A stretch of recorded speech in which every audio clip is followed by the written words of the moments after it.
How's it going, guys? It's Hobby from Mars 1000. Today is December 11th, 2020, and I know why you clicked on this video is to see if there will be a major nor'easter that will impact the Northeast going into next week. So let's get right into it. And as you can see, based off the GFS model map, you see that there's a pretty large swath of snow, and it's not only affecting the interior Northeast, which has been common so far during the end of the year of 2020.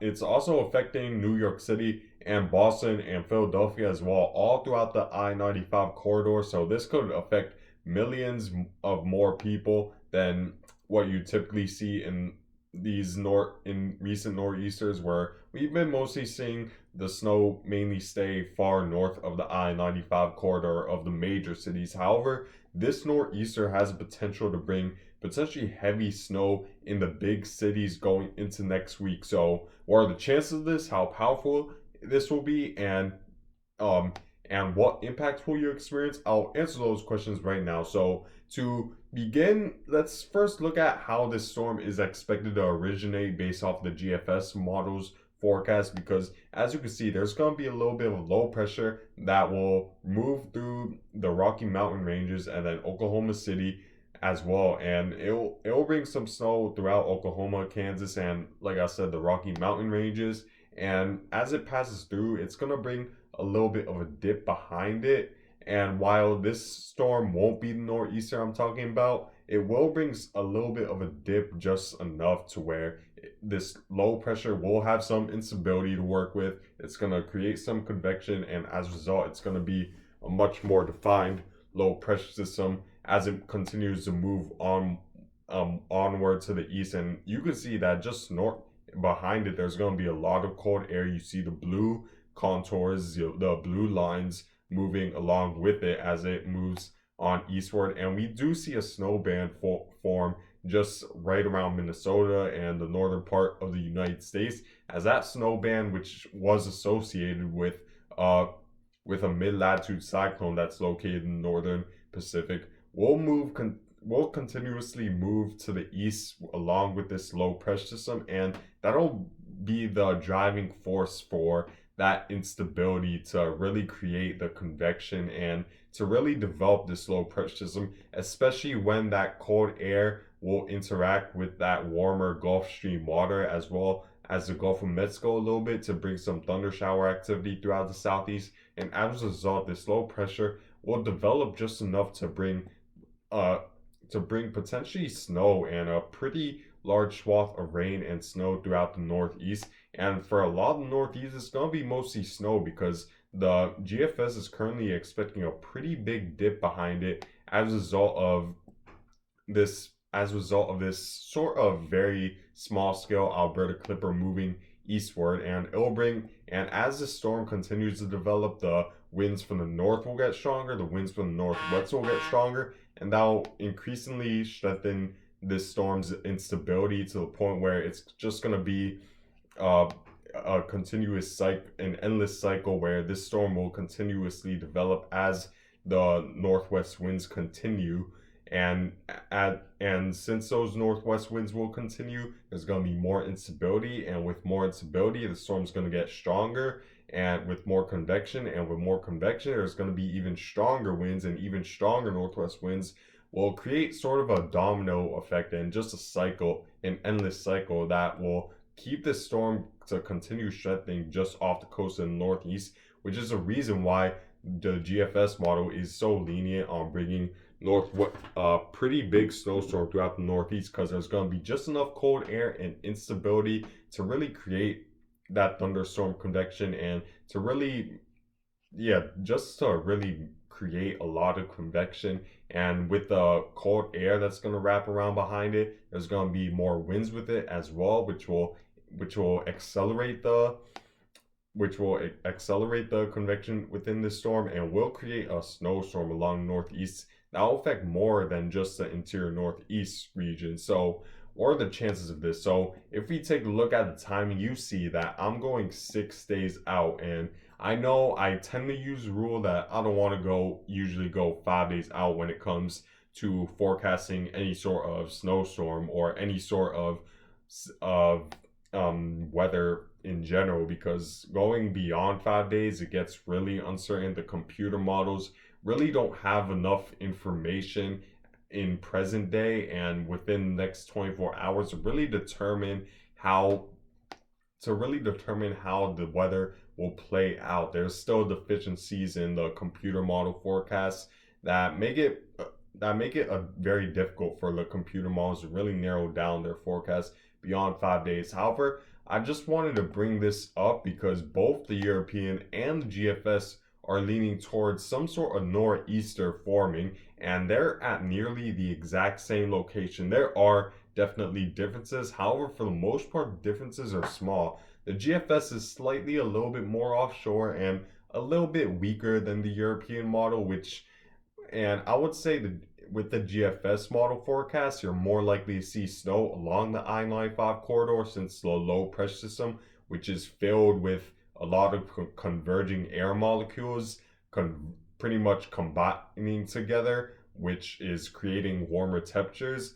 That will be more offshore of the east coast, to the point where more cold air could filter in and less converging, and there's going to be less convergence in the air molecules, which would create energy for heat. So since that low pressure is going to be more offshore in the GFS and also a little bit weaker, which means that there's going to be less convergent energy within the low pressure system to create that heat, that means that it's more likely you're going to see snow closer along the coast, like the I-95 corridor, New York City, Boston, Philadelphia. However, with the European, not only is it stronger, which means that there's likely far more converging energy towards the low pressure system, which is creating more heat within the center. It's also closer to the coast, which means that you're more likely to be within the area of the converging energy within the low pressure systems that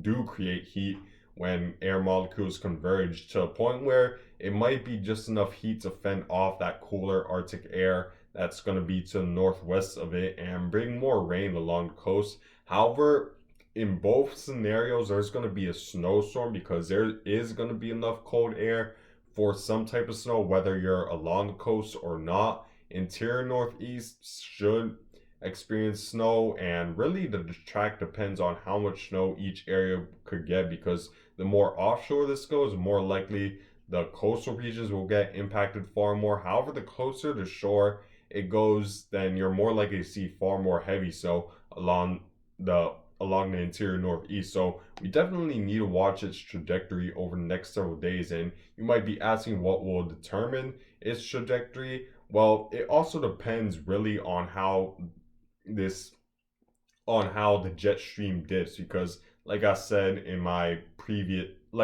with the Midwest snowstorm over the past several videos, if the jet stream dip is more pronounced and we're seeing more of a northerly wind component, we're going to see a southerly wind component, we're going to see this storm turn more northward faster, which means that it's going to be likely be closer to the coast. However, if we see that jet stream dip less pronounced and the ridge that's towards Bermuda weaker, and we see just more of a straightened out jet stream, then we're more likely to see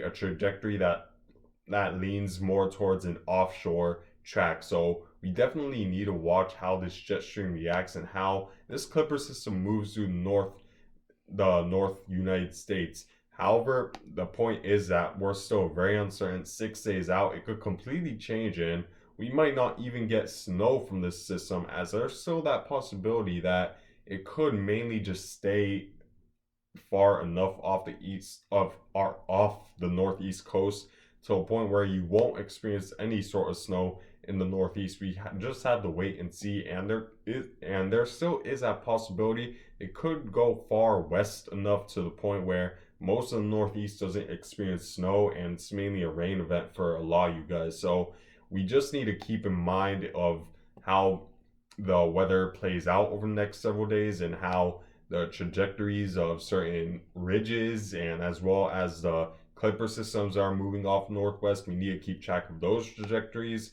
to determine what will happen in the future. And 6 days out, it's still very uncertain. However, as we get closer, we'll get more confidence.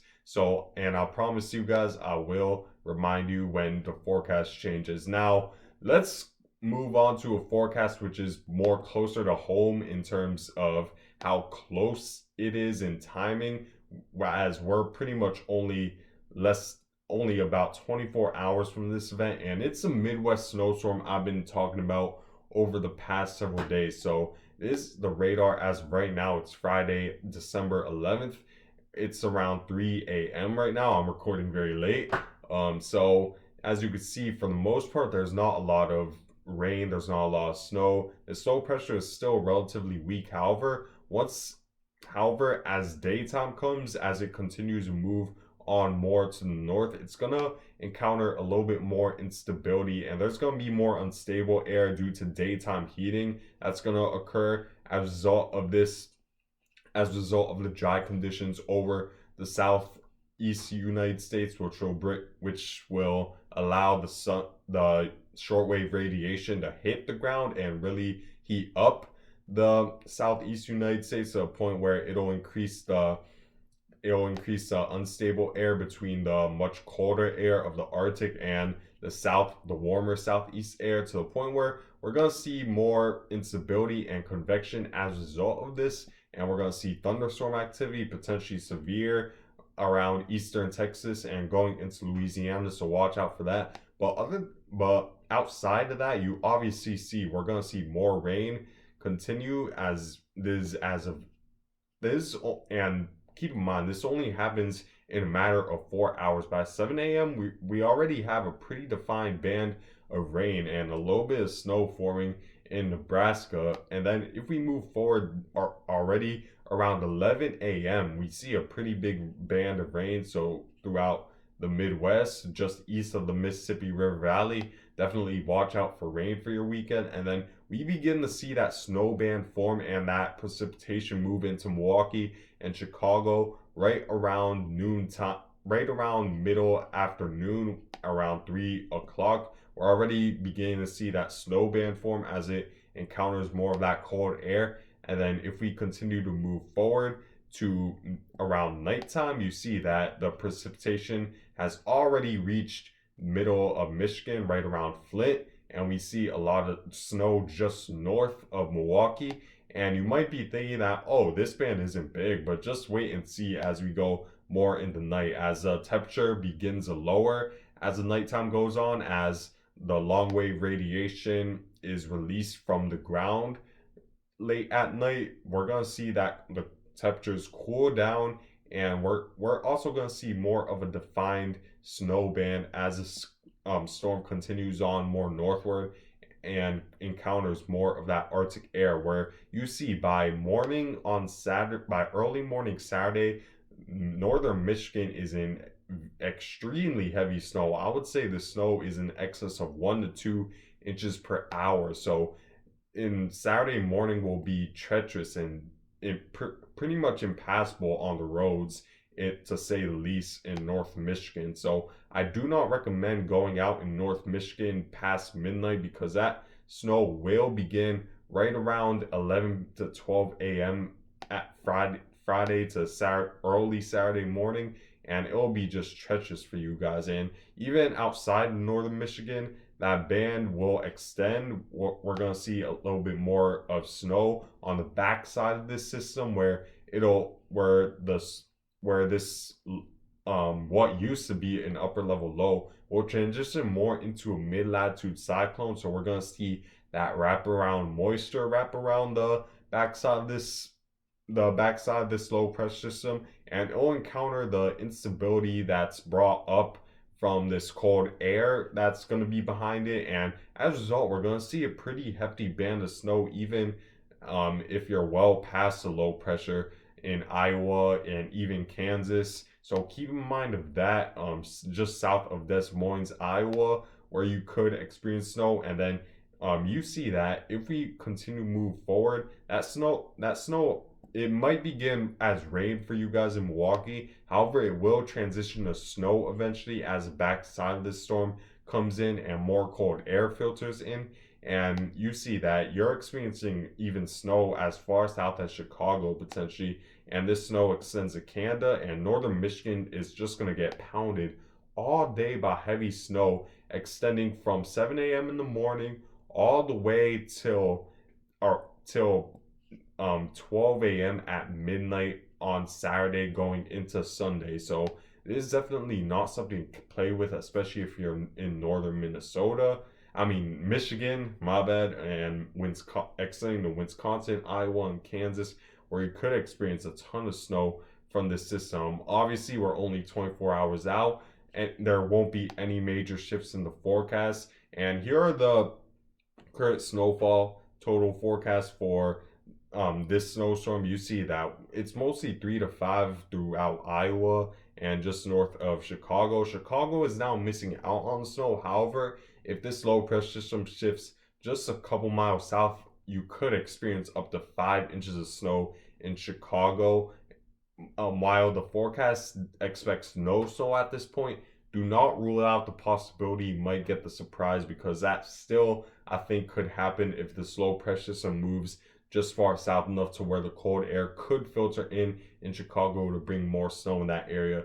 In Milwaukee, 3 to 5 inches, you're bordering 5 to 8, so you could experience up to 8 inches. And then northern Michigan will be the one pounded the most, with up to a foot of snow possible in northern Michigan. And this even extends to Canada and even the northern portion of Maine, where you could experience up to 8 inches of snow. So keep in mind that this snowstorm, I would say throughout Saturday, pretty much just stay indoors in northern Michigan.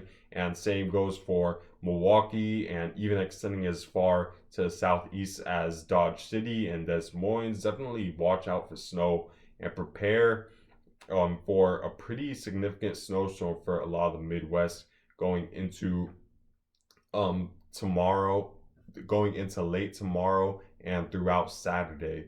But anyways, guys, I think that's it for this video. I thank you guys for watching. Make sure to subscribe if you like this content. Make sure to like if you like this video, and I hope you guys have a good day, a good night, or a good afternoon whenever you're watching this.